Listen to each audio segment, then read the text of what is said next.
Hello दोस्तों, स्वागत है हमारे यूट्यूब चैनल स्टडी स्टाइल 786 में। दोस्तों, हमें पूरा उम्मीद होगा कि आप लोग मस्त से होंगे, आप लोग की पढ़ाई बहुत मस्त चल रही होगी। दोस्तों, हम 380 नंबर का क्वेश्चन कर चुके थे। आज हम 381 नंबर का क्वेश्चन करेंगे। देखते हैं दोस्त, कहता है कि मेंडल के नियम केवल तभी लागू होते हैं जब माता पिता शुद्ध प्रजनन है, पेरेंट कोडोमिनेंट है, कैरेक्टर रिसेसिव है, कैरेक्टर लिंक किए गए हैं। तो जो मेंडल के नियम बस माता पिता जब शुद्ध प्रजनन होता है तभी लागू होता है। देखिए, इसका विश्लेषण देखते हैं कि मेंडल का नियम तभी लागू होता है जब माता पिता प्रजनन क्रिया क्या हो, शुद्ध हो।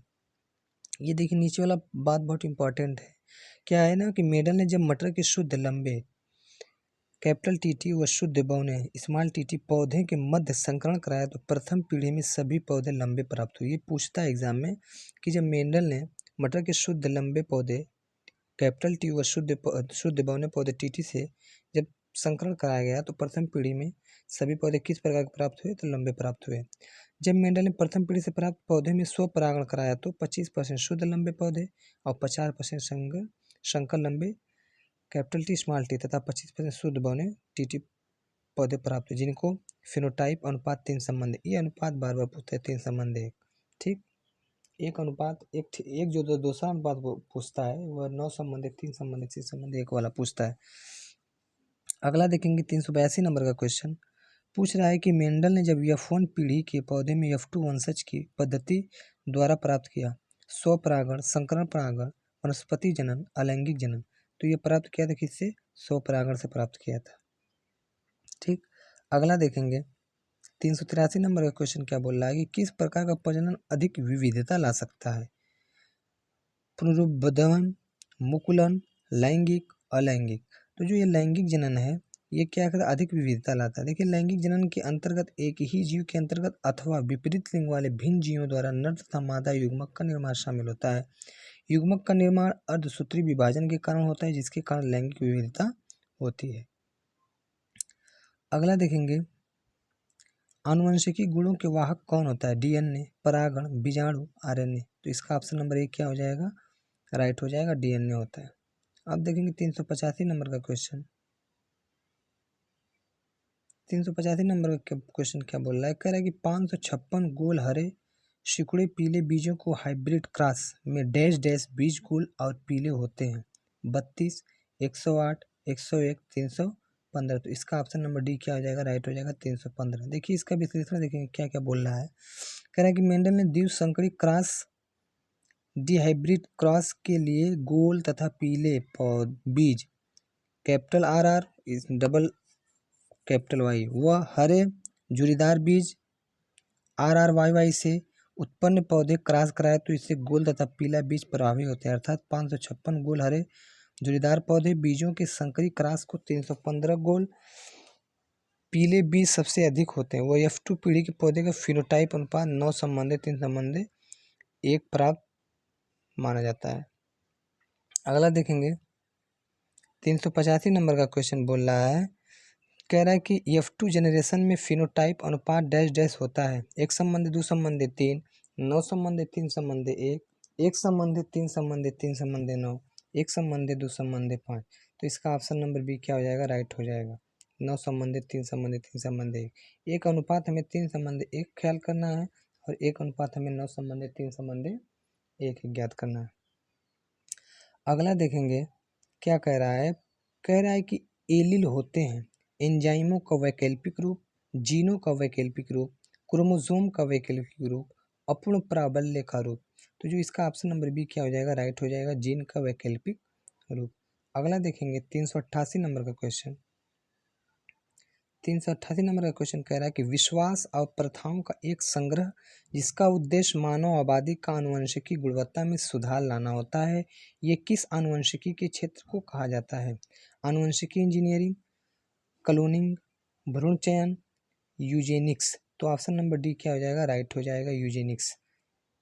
देखेंगे यूजेनिक्स क्या होता है। विश्वास और प्रथाओं का एक संग्रह जिसका उद्देश्य मानव आबादी की आनुवंशिकी गुणवत्ता में सुधार लाना होता है, ये आनुवंशिकी के क्षेत्र में यूजेनिक्स कहलाता है। आनुवंशिकी इंजीनियरिंग के द्वारा मानव का अध्ययन कर मानव के रोग विज्ञान का निदान में सहायता मिलती है। अरविंद खुराना ने सन 1967 में जेनेटिक कोड शोध कारण नोबेल पुरस्कार दिया गया था। 1967 में अरविंद खुराना को नोबेल पुरस्कार कब दिया गया? तो 1967 में। ये देखिए अगला क्वेश्चन है कि विज्ञान की वह शाखा जिसका उद्देश्य मानव जनसंख्या अनुवंशिक की गुणवत्ता में सुधार लाना है। एपिजेनेटिक्स, जैव प्रौद्योगिकी, यूजेनिक्स, जेनेटिक्स। तो ऑप्शन नंबर सी क्या हो जाएगा? राइट हो जाएगा यूजेनेटिक्स, यूजेनिक्स ना। अगला देखेंगे, वैज्ञानिक जी मेंडल का निधन कब हुआ था? देखिए ये ग्रुप डी में क्वेश्चन पूछा हुआ, निधन वाला क्वेश्चन। 1884, 1874, 1879, 1901। तो जो ग्रेगर जॉन मेंडल की जो मृत्यु हुई थी 1884 में हुई थी। अगला देखेंगे 351 नंबर का क्वेश्चन कह रहा है इनमें से कौन सा कथन लिंग संबंधित निर्धारण के बारे में गलत है? एक पुरुष में यक्ष गुणसूत्र और एक वाई गुणसूत्र होता है।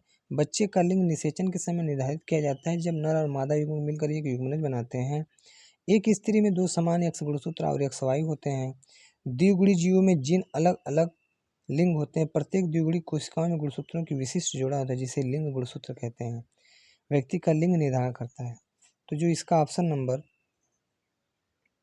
सी हो जाएगा, क्या हो जाएगा? राइट हो जाएगा। एक स्त्री में दो एक समान यक्ष गुणसूत्र और एक वाई होते हैं। अगला देखेंगे, कह रहा है कि मनुष्यों में पुरुषों की यौन गुणसूत्रों डैश में समूह होता है, यक्स वाई का, वाई वाई का, यक्स यक्स का, यक्स वाई का। तो जो मनुष्यों में पुरुषों के यौन गुणसूत्र होते हैं वो क्या होता है? यक्स वाई होता है। अगला देखेंगे 352 के बाद 393 नंबर का क्वेश्चन क्या करें कि आमतौर पर मेंडेलियन कारक क्या कहलाते हैं? Centrosome, gene, DNA, chromosome. तो जो मेंडियल था यानी ग्रेगर जॉन मेंडल, तो ये उत्परिवर्तन का सिद्धांत दिया था, मतलब जीन से क्या होता है? उत्परिवर्तन होता है। अगला देखेंगे 394 नंबर का क्वेश्चन क्या है? वंशानुक्रम की इकाई क्या है? Phenotype, RNA, genotype, gene. तो इसका ऑप्शन नंबर डी क्या हो जाएगा? राइट हो जाएगा, जीन होता है। वंशानुक्रम की इकाई जीन होती है। अगला देखेंगे, मेंडल ने मटर के पौधों को क्यों चुना था? उपयुक्त सभी विकल्प, वे सस्ते थे, वे आसानी से उपलब्ध थे, उनमें विषम दिखने वाले गुण थे। तो जो मेंडल ने मटर के पौधों को चुना था वो इसलिए नहीं चुना था कि वो सस्ते थे, वो आसानी से उपलब्ध थे, वो इसलिए चुना था कि उनमें विषम दिखने वाले गुण थे। तो ऑप्शन नंबर डी क्या हो जाएगा? राइट हो जाएगा। अगला देखेंगे 396 नंबर का क्वेश्चन बोल रहा है कि विविधता डैश डैश है। एक ही प्रजाति में व्यक्ति के बीच अंतर, एक ही माता पिता के संतानों के बीच का अंतर, उपयुक्त सभी माता पिता के संतानों के बीच का अंतर। तो जो विविधता होती है, एक ही प्रजाति के व्यक्तियों के बीच का अंतर भी होता है और एक ही माता पिता के संतानों के बीच का अंतर होता है। तो ऑप्शन नंबर सी क्या हो जाएगा? राइट हो जाएगा। अगला देखेंगे, एक ही प्रजाति के विभिन्न आबादियों के बीच की आनुवंशिकता भिन्नता को डैश डैश कहा जाता है। परिस्थितिकी विविधता, जैव विविधता, प्रजाति विविधता, आनुवंशिकी विविधता। तो इसको क्या बोलते हैं? आनुवंशिक विविधता बोलते हैं। ऑप्शन नंबर डी क्या हो जाएगा? इसका राइट हो जाएगा। अगला देखेंगे 358 नंबर का क्वेश्चन बोल रहा है कि मेंडल ने किस आधार पर युग्मकों की शुद्धता का नियम दिया था?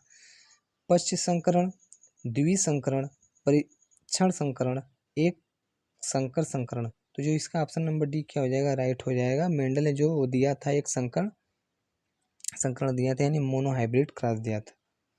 अगला देखेंगे 399 नंबर का क्वेश्चन मटर के पौधे में डैश कैरेक्टर रेसिसिन होते हैं? पीला बीज, राउंड सीड, हरी फली, जूरीदार बीज। तो ऑप्शन नंबर डी क्या हो जाएगा? राइट हो जाएगा, जूरीदार बीज।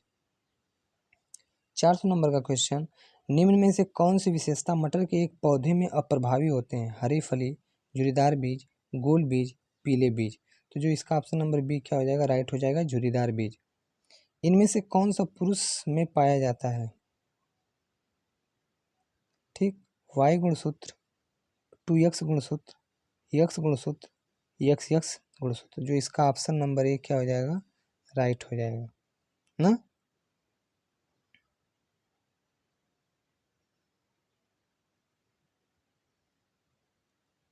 अगला देखेंगे दोस्तों आज के लिए बस इतना ही। आज का 401 नंबर का क्वेश्चन, कल से अगला चैप्टर चलेगा। ठीक, अब वही क्वेश्चन लेके चलेंगे कि मतलब जो आप लोगों को डिफ़िकल्ट लगता हो उसी को लेके चलेंगे। ठीक दोस्त, आज के लिए इतना ही, फिर मुलाकात होती है कल एक नई वीडियो के साथ। तब तक के लिए धन्यवाद।